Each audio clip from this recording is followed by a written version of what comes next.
Makna kalam Imam Al-Ghazali rahimahullah wa nafa'ana bi'ulumih. Adapun asar-asar perkataan para sahabat dan yang lainnya tentang kematian,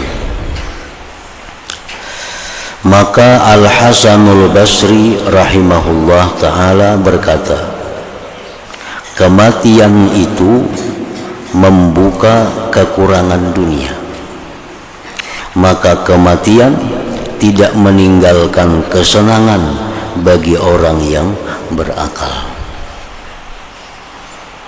Artinya bahwa kesenangan apapun yang ada di dalam dunia ini akan menjadi hilang, akan menjadi sirna apabila kita ingat dengan kematian itu. Ar-Rabi' ibnu Khaisam berkata, tidak ada perkara yang gaib yang ditunggu oleh orang mukmin yang lebih baik baginya daripada kematian. Tidak ada perkara yang gaib, tidak ada perkara yang tidak diketahui yang ditunggu oleh orang mukmin yang lebih baik daripada kematian. Sebab kematian itu bagi seorang mukmin, sebagaimana disebutkan oleh Rasulullah, bahwa kematian itu adalah merupakan kelapangan bagi orang yang beriman. Sebab dengan kematian itu maka seorang mukmin akan terbebas daripada penjara dunia ini. Dengan kematian maka seorang mukmin, orang mukmin akan terbebas daripada penjara dunia ini. Kan ad-dunya ujar Nabi sijnul mukmin. Dunia ini penjara bagi orang yang beriman. Nah, setiap orang yang berada dalam penjara, siapapun yang berada dalam penjara itu, yang ditunggu-tunggu tentu hari pembebasan. Orang yang dalam penjara itu paling menunggu hari pembebasannya. Misalnya orang di penjara dipunis 10 tahun. Nah, menjalani penjara paling ditunggu-tunggu tanggal kapan dia bebasnya. Nah, sama halnya orang beriman, dia diberi umur oleh Allah dalam dunia misal 63 tahun. 63 tahun seperti umur Nabi sallallahu alaihi wasallam. Nah, orang beriman itu pasti dia akan menunggu-nunggu kapan habis masa 63 tahun itu. Karena dengan habis masa 63 tahun dia keluar dari dunia, berarti dia bebas dari penjara dunia ini. Tapi itu bagi orang yang beriman. Jadi sebaik-baik yang ditunggu oleh orang beriman itu adalah kematian. Dengan kematian dia akan bebas daripada himpitan penjara dunia ini. Dan Ar-Rabi' berkata,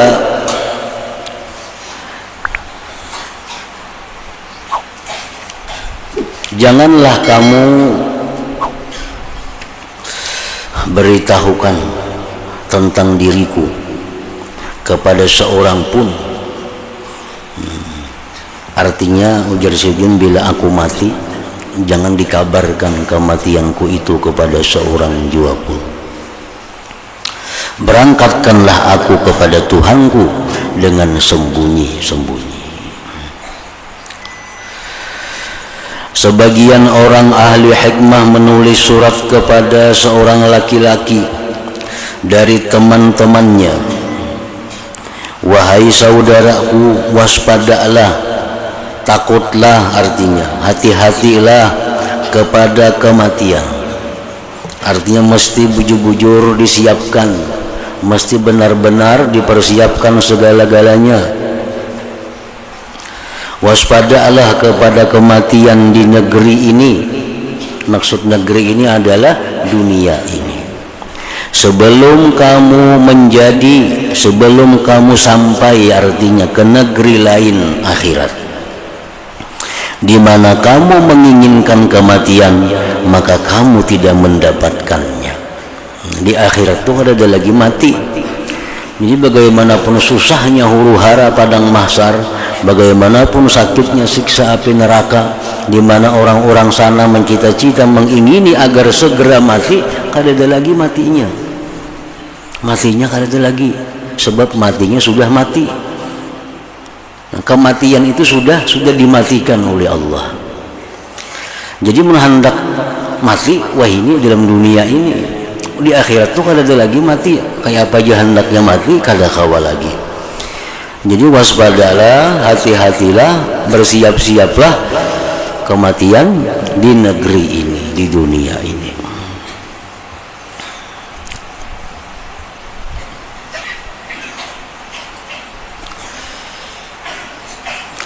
Adalah Ibnu Sirin, apabila kematian diingatkan kepadanya, maka matilah setiap anggota badan darinya.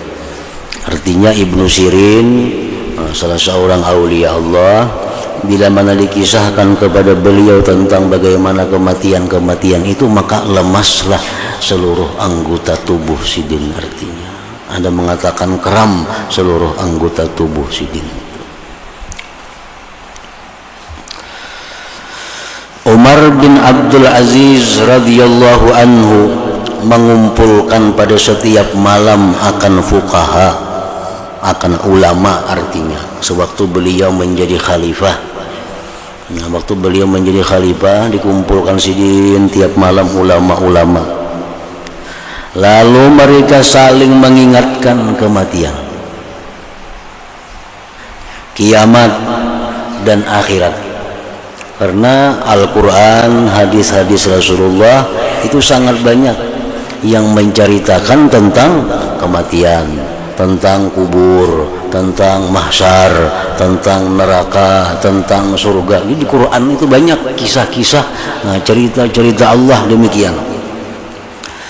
Jadi Umar bin Abdul Aziz ini, beliau tiap malam mengumpul ulama untuk membacakan, mengisahkan tentang kematian itu. Kemudian mereka menangis sehingga seolah-olah di hadapan mereka itu ada jenazah. Nah, artinya ini memberikan kepada kita petunjuk bahwa mengingat mati itu hendaknya dijadikan wirid, dijadikan amalan, dijadikan amalan. Memang ada sebahagian orang dahulu yang demikian itu. Kita membaca tiap malam misal Yasin, ada wirid nih, ada tiap malam baca surah Muluk, ada tiap malam baca surah, macam-macam surah amalan kita hari-hari. Nah, jadi hendaknya dijadikan juga wirid itu zikrul maut. Nah, dijadikan juga wirid itu wirid nang mengingat kematian. Baik itu berupa Quran. Nah, di Quran ada surah-surah nang mencakup tentang mulai hari kiamat, hari kematian itu di Quran ada. Atau kita ambil kitab-kitab yang spesial mengupas tentang kematian. Nah, jadi kita baca itu supaya dijadikan wirid harian, bab tentang mengingat kematian ini, seperti yang dilakukan oleh Umar bin Abdul Aziz radhiyallahu anhu. Semalam ya Nabi, siapa yang mengingat kematian sehari semalaman itu 20 kali kan, setiap hari 24 jam dia ingat kematian selama 20 kali, sebanyak 20 kali, maka dia akan dimatikan dalam keadaan syahid walaupun dia mati di tempat tidurnya. Nah, jadi menunjukkan bahwa amaliyah wirid mengingat mati itu adalah merupakan petunjuk dari Nabi Shallallahu Alaihi Wasallam.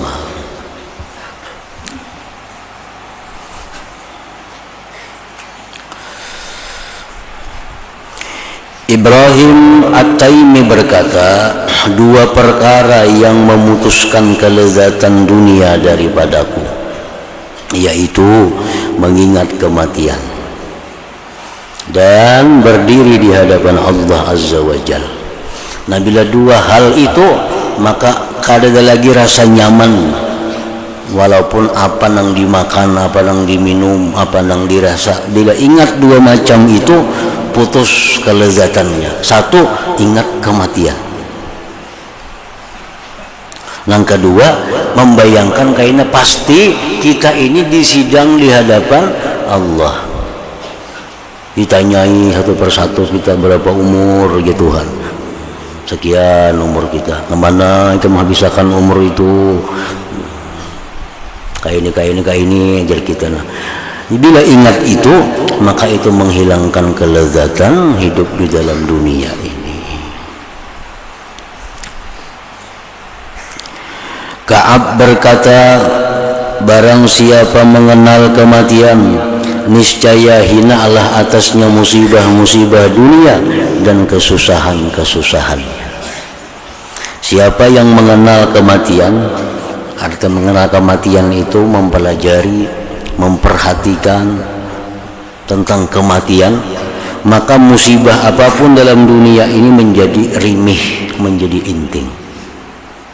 Sebab kada ada sesuatu pun yang paling sakit di dalam dunia ini selain daripada merasakan kematian. Itu puncaknya sakit sudah.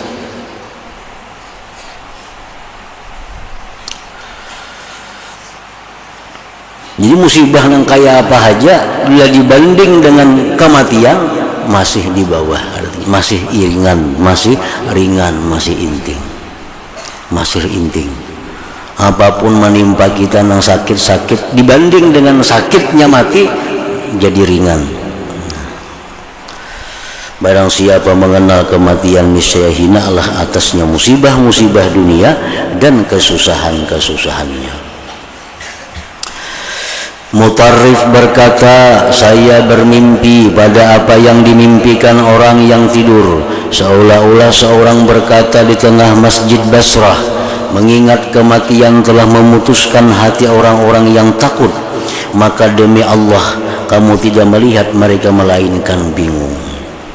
Orang-orang yang sudah takut kepada Allah, mereka mengingat kematian, maka menjadikan mereka itu walihin, menjadikan orang yang bingung, semacam orang yang hilang akalnya.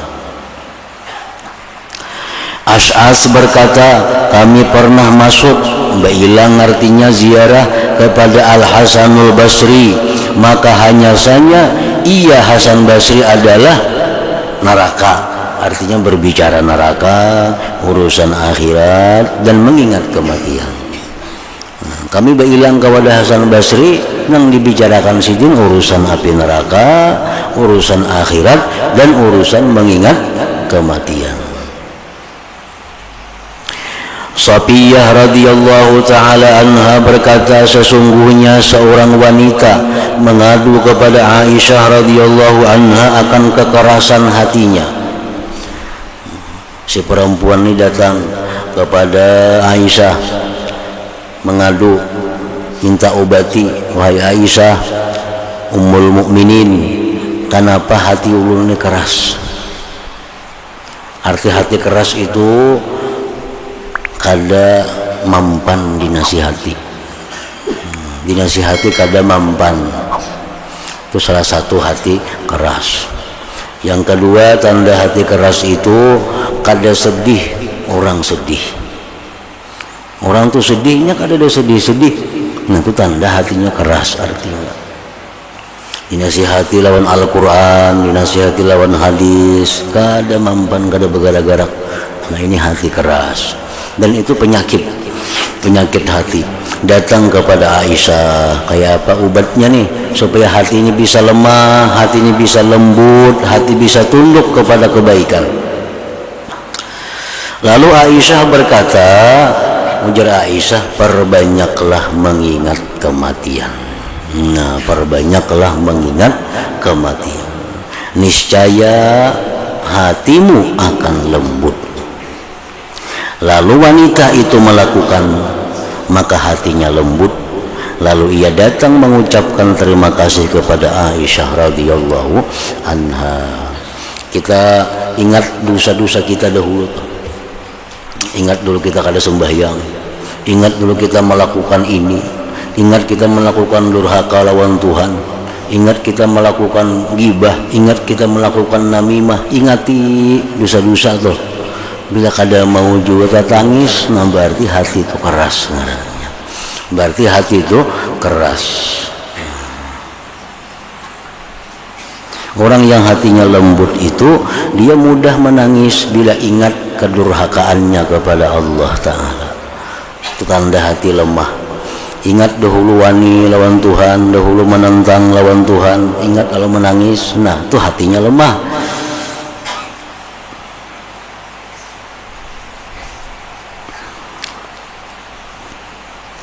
Nabi Isa alaihi salam adalah apabila kematian disebut di sisinya, maka kulit beliau menitiskan darah.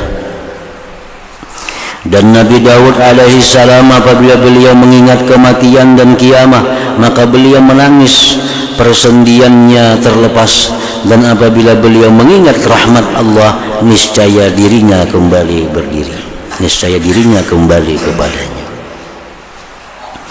Al-Hasanul Basri rahimahullah berkata, tidaklah saya melihat orang yang berakal, melainkan saya mendapati ia waspada dari kematian dan bersedih atasnya. Ujar Hasan Basri, aku bertemuan manusia banyak. Bila orang itu berakal, aku perhatikan, dia pasti orang itu waspada dengan kematian.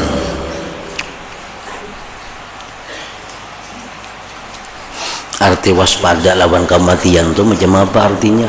Bersiap-siap mati. Bukan bersiap-siap mati itu menyiapkan alqah kuburan, kadan itu maksudnya. Hakikatnya bukan itu.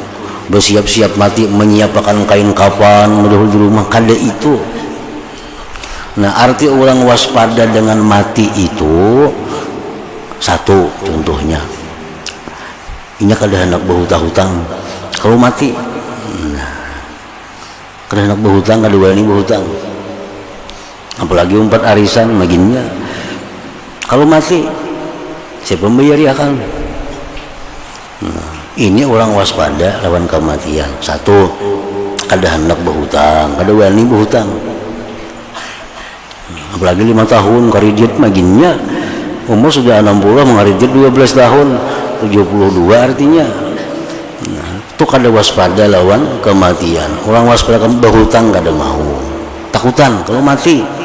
Nah, yang kedua, orang waspada lawan kematian ini dia selalu membersihi dirinya. Ada bahari sembahyang banyak tertinggal, dibayarinya, dikabainya sembahyangnya. Ada puasanya dulu kada bayar, dikabainya. Ini waspada nih menghadapi kematian. Karena bila mati kada kau lagi membayari, Nah itu arti waspada dengan kematian. Dulu pernah memfitnah si fulan, menggibah si fulan. Nah, didatangi ya, diminta halal, diminta ampun. Nah, dulu pernah berbuat kada baik. Nah, ini waspada dengan kematian. Amun perkara basa dia tabala, orang kafir dan mati basa dia tabala ya sudahnya. Basa dia kain kapan macam-macam itu kada penting itu. Itu urusan yang hidup menyediakan bukan kita. Urusan menabuk kubur, urusan menyediakan kain kapan itu kewajiban nang hidup. Orang mati kada wajib mencari kain kapan. Jadi kada wajib kita bersedia nangka itu. Nang kita sediakan ini kayak apa supaya begitu mati jangan ada urusan kita di akhirat yang bersangkut paut dengan makhluk, bersangkut paut lawan Allah Ta'ala. Nah ini artinya waspada dengan kematian itu. Coba bayangkan kita mati nih, kita mati hutang lawan si anu lagi 30 juta, hutang lawan si fulan lagi sekian ribu, hutang di bank lagi ya, ini luar biasa sakitnya mati ini, banyak banget kaitannya lagi. Sembahyang 2-3 tahun kada sing sembahyangan. Ini orang yang kada siap mati tuh. Macam-macam bertinggal masalah. Ini yang dikhawatirkan yang macam itu. Nah, jadi artinya orang mengingat mati, waspada mati, sehingga begitu mati kada ada masalah. Masalah hartanya sudah biris, belum mati sudah biris dahulu hartanya karena dia lagi ribut. Udah mati kena waris ribut berbagi harta. Ini kada siap dengan mati. Begitu mati waris sudah tenang, sudah berbagi semuaan. Nah ini tanda orangnya waspada dengan kematian artinya.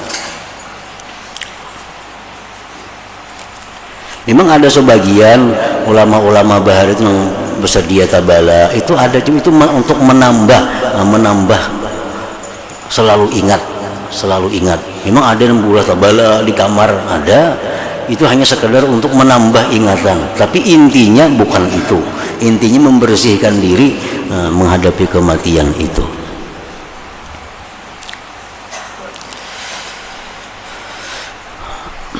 Umar bin Abdul Aziz radhiyallahu an berkata kepada sebagian ulama, berilah aku nasihat. Maka ulama itu berkata, bukankah engkau khalifah pertama yang meninggal?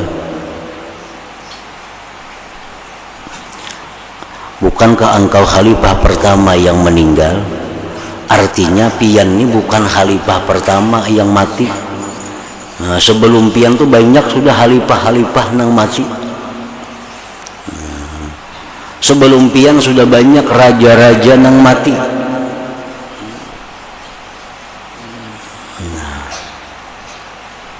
Raja Sipulan sudah mati, Raja Sipulan sudah mati, Khalifah Sipulan sudah mati. Umar berkata lagi, tambahkan nasihat kepadaku. Ulama itu berkata, tidak ada seorang pun dari bapak-bapakmu sampai Nabi Adam melainkan merasakan kematian.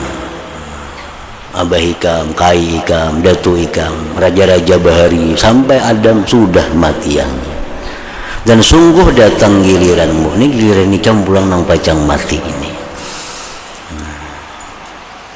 Maka Umar bin Abdul Aziz menangis karena yang demikian itu.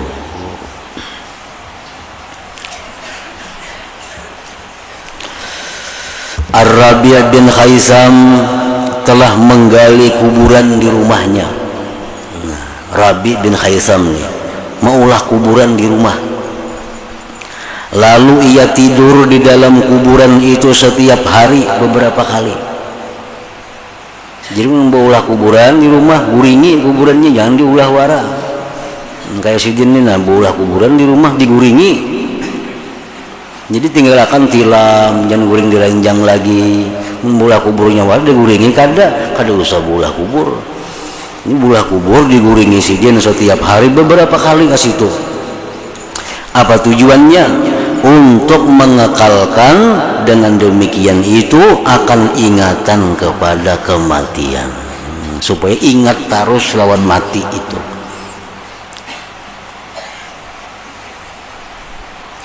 Dan ia berkata, jikalau ingatan kepada kematian itu berpisah dengan hatiku sesaat, niscaya rusak. Mengaku ngisin kada ingat lawan mati, rusak sudah aku nih.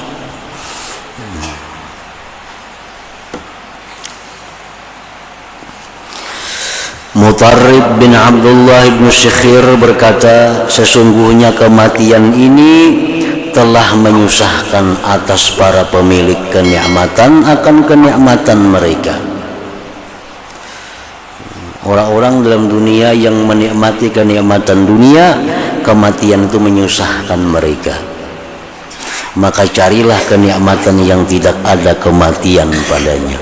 Cari kenikmatan yang kada bakal mati, yaitu kenikmatan surganya Allah Subhanahu wa ta'ala.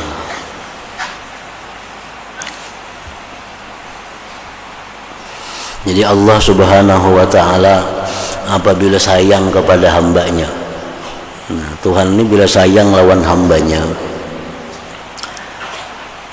Allah jadikan di hati orang itu ingin mati.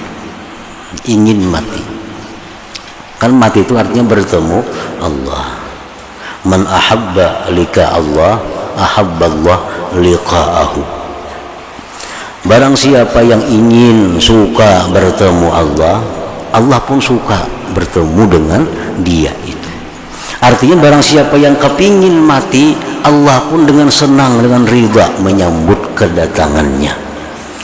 Nah, hamba-hamba yang disayangi oleh Allah ini Allah jadikan hati mereka itu ingin mati. Ingin mati. Bisa Allah jadikan ini dengan jalan yang halus, bisa Allah jadikan ini dengan jalan yang sakit. Dengan jalan yang sakit. Allah sayang lawan orang itu nah. Cuma orang ini masih belum suka mati.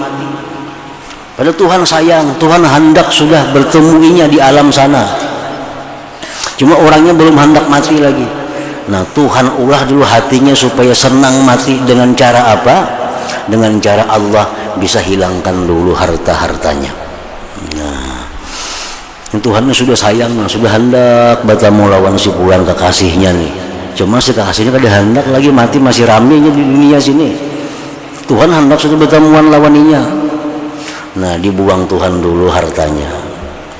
Tunggu dikitan, usahanya merusut, duitnya sedikit, kabunnya makin habis. Nah, orang yang sudah kada banyak lagi harta ini, otomatis dia akan ada keinginan kada berat lagi untuk meninggalkan dunia ini karena sudah habis. Karena masih ketujuh dalam dunia, yang bertujuh dalam dunia bisi harta banyak dalam dunia itu yang takutan meninggalkan dunia. Kalau harta habis sudah kada seberapa berat lagi. Nah, jadi hartanya dibagaimana diambil Tuhan. Oh, masih senang lagi ini dalam dunia walaupun harta sudah kada banyak lagi. Nah, karena kedudukannya pulang diambil Tuhan. Kedudukannya, kehormatannya. Dulu orang menghormatinya, sekarang orang sudah kada menghormatinya lagi. Dulu orang mengagungkaninya, memujinya, sekarang orang sudah menghinakannya. Nah, harapan itu apa? Maksud Tuhan supaya inya ini sudah jangan lagi hendak kepingin hidup di dunia ini, karena Tuhan sudah menunggu hendak bertemu lawan inya di alam akhirat sana. Nah, bila si hamba ini masih belum juga lagi hendak meninggalkan dunia, padahal harta sudah habis, kehormatan sudah habis, awaknya pulang, badannya pulang, tunggu dikitan diambil Tuhan, batisnya sakitan, tangannya katuran, pinggangnya katuran, parutnya sakit, dadanya sakit. Nah, sampai kena hamba ini kayaknya baik mati aja sudah aku. Nah, itu yang dihadangi oleh Tuhan tuh.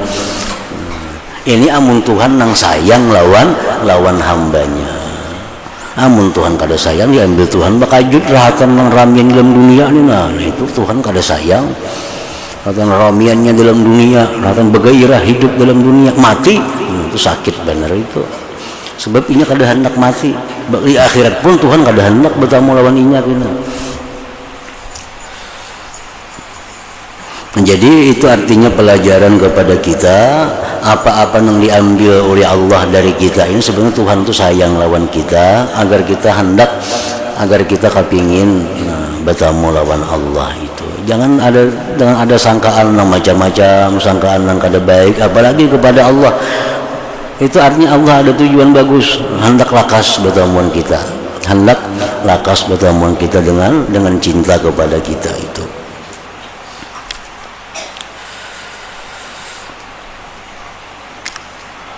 Umar bin Abdul Aziz berkata kepada Ambasah, perbanyaklah mengingat kematian.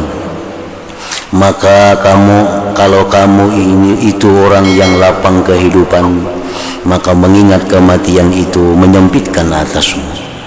Kalau kita orang yang senang, orang yang kada ada kurangnya, ingat kematian agar bisa mengendalikan diri. Dan kalau kamu itu orang yang sempit kehidupan, fakir, miskin, sakit-sakitan, maka ingat kematian, ia akan melapangkan atasmu. Abu Sulaiman Ad-Darani berkata, saya bertanya kepada Ummi Harun, apakah kamu menyukai kematian? Ummi Harun menjawab, tidak. Cuma kalau mati, kada hendak mati. Nah, Saya bertanya lagi, mengapa? Kenapa kada hendak mati? Ummi Harun menjawab, jikalau saya durhaka kepada manusia, niscaya saya tidak ingin menjumpainya. Andai kata aku nih jahat lawan orang, aku kada ingin bertemu orang itu. Andai aku ini durhaka kepada orang, aku kada akan mau bertemu dia. Maka bagaimana saya ingin menjumpai Allah sedangkan saya telah durhaka kepadanya? Artinya ini menunjukkan bahwa kita kada hakun mati itu boleh, maaf, dimaafkan aja. Udah hendak mati itu dimaafkan aja, asalkan kita kada hendak mati itu karena belum siap diri lagi untuk bertemu dengan Allah. Masih banyak yang harus diselesaikan dalam dunia ini. Nah, artinya boleh aja kita kada hendak mati, tak asal dalam proses menuju kebaikan. Menuju kebaikan. Kalau kita kada hendak mati karena kita merasa nyaman dalam dunia, nah itu nang dicela oleh Allah. Ayo jak minta panjang umur sepanjang-panjangnya, kada apa-apa, asal tujuan kita menambah amal sebanyak-banyaknya, bujurakannya dengan praktiknya, bujurakan dengan kenyataannya. Jangan kada bujur kenyataannya. Kenyataannya apa? Permintaannya panjang umur untuk taat, tapi nyatanya selama ini pekerjaan banyak kada taatnya, banyak nang sia-sianya. Nah itu kada bujur ngarannya. Kalau sudah dibuktikan bahwa selama ini waktunya banyak untuk taat kepada Allah, kalau selama ini waktunya digunakan untuk membersihkan diri dari maksiat, lalu dia berdoa kepada Allah panjang umur agar banyak amal, nah ini dipuji oleh Allah Ta'ala, dipuji oleh Tuhan. Jadi benci kepada mati dibolehkan, asal tujuannya untuk membersihkan diri, untuk mempersiapkan bekal bertemu kepada Allah Subhanahu wa Ta'ala itu. Nah, kemudian penjelasan tentang jalan dalam mewujudkan ingat kematian dalam hati. Artinya ingat mati nang kayak apa garang nang diingat. Ingat mati bagus, kayak apa garang nang diingat itu. Waktu orang dicabut roh itu kan nang diingat, nang dalam kubur itu kan nang diingat. Kayak apa cara mengingatnya supaya bermanfaat? Nah, itu selanjutnya itu.